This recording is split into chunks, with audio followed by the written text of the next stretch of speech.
Welcome back to Sunday Agenda. I'm Lydia Serrani. Bidenomics. If you listen to the president, it's all unicorns and puppies. The Financial Times and the Wall Street Journal have started to call my plan Bidenomics.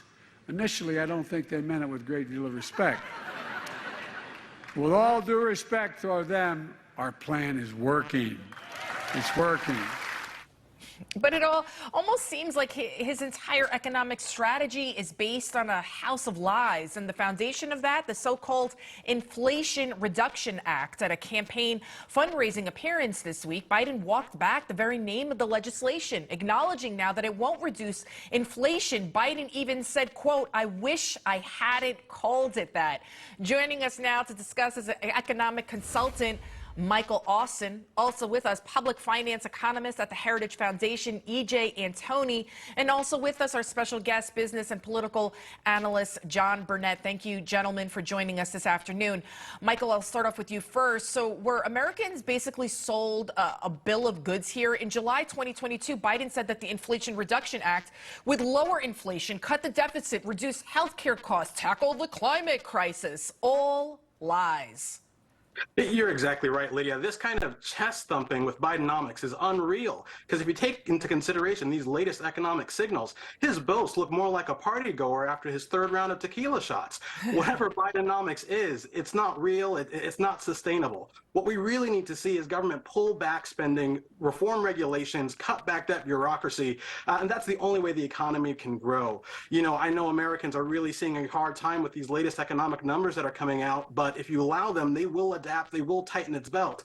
But that can only happen if the federal government does the same. Great point there. EJ, Biden keeps touting that he has created the most jobs of any president. This week, he even had the nerve to release another one of his infamous jobs graphics, insisting he's created more than 13 million jobs in his first 30 months of office.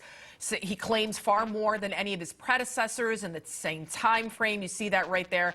Luckily, readers fact-checked the post, noting that if you took into account COVID layoffs, 9.4 million jobs have been recovered, while just shy of 4 million have actually been created. And these are lower-level jobs, and a lot of these jobs are being taken by migrants. No, I mean, that's what people don't understand too.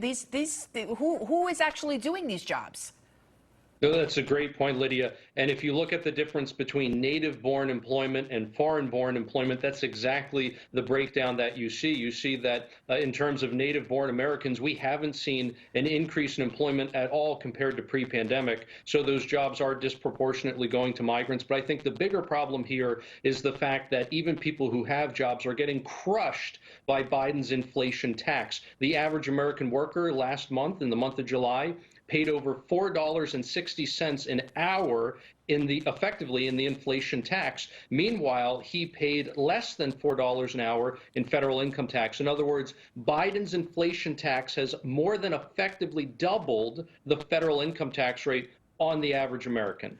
And John Burnett, I mean, it's such an insult to Americans' intelligence when you have President Biden touting the success of his economic policies, but all you have to do is go to the gas pump. All you got to do is go to the store or look at your paycheck and see what's happening. Yeah, real wages are actually receding in terms of people are realizing that money doesn't go as far as it did under President Trump.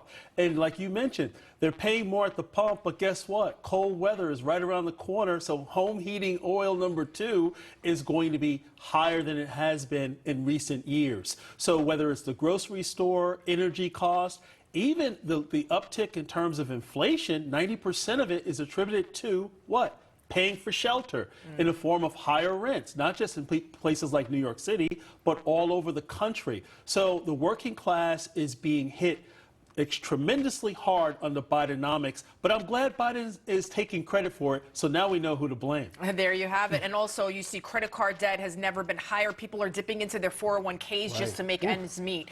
Michael Austin, E.J. Antoni, and John Burnett, you'll be back with us. Thank you all.